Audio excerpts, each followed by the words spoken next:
siap tong diduruk si kantor aing anjing. Baru terjadi, dan Nepal itu bisa menggerakkan, menjatuhkan.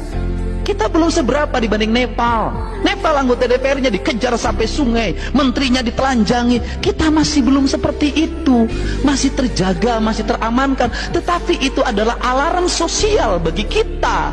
Mari kita rubah gaya kepemimpinan kita. Mari kita rubah gaya anggaran kita. Daripada anak-anak kelas menengah miskin kemudian menjadi sebuah gerakan sosial yang nanti memberontak pada negara. Sejak sekarang anggarannya segera alokasikan bagi mereka. Rubah perilaku mereka menjadi kelas menengah yang profesional ke depan. Revolusi sosial akan terjadi. Dilakukan oleh siapa? Anak-anak remaja, anak-anak SMA, anak-anak SMK menjadi kekuatan publik yang bisa membakar gedung DPR, membakar kantong gubernur. Kenapa? Mereka adalah kelompok anak-anak frustasi yang lepas dari kehidupannya. Mereka kecewa dan selama ini melampiaskan di jalan dalam tawuran. Dan ketika dikelola secara baik menjadi gerakan rakyat, mereka adalah kekuatan pemberani yang berani membakar gedung. Terlatih di jalanan. Dan itu terjadi di Indonesia. Dan itu terjadi kemarin. Kenapa gedung sate tidak jadi dibakar? Karena saya dekat dengan mereka.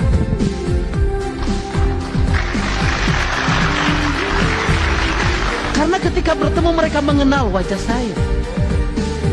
Karena saya sering berinteraksi dengan mereka. Karena setiap waktu saya bergumul dengan bahasa sederhana mereka. Banyak orang yang mengkritik saya waktu itu. Kunaon gubernur teh ngomongnya sia aing. Ternyata bahasa itu sangat efektif ketika menghadapi gelombang demonstrasi. Siap tong diduruk si kantor aing anjing. Bahasa itu adalah bahasa mereka. Ketika ada pemimpin yang menyampaikan pesan dalam bahasanya, mereka menganggap dia adalah pemimpin.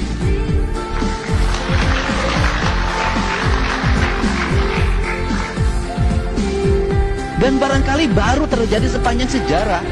Jam 3 dini hari mereka nggak bisa pulang. Ada yang dari Kerawang, dari Purwakarta, dari Subang. Dan itu anak-anak sebaya. Kenapa? Nggak punya ongkos. Kenapa gedung sate beres pada malam itu mereka? Karena malam itu kebetulan saya biasa bawa uang tunai. Saya membagikan uang pada mereka untuk pulang. Dan mereka pulang. Orang yang mengorganisir mereka menggerakkan untuk membakar tinggal 2 orang. Saya sudah tahu. Mereka tidak berdaya. Kenapa? Orangnya tidak bisa digerakkan. Untuk itu saya ngajak pada semua para pemimpin, mulailah duduk lesehan dengan mereka. Kalau mereka lagi nongkrong, sapa. Kalau lagi di perempatan ada yang ngamen, buka kacanya. Hanya sekedar 100.000 berilah.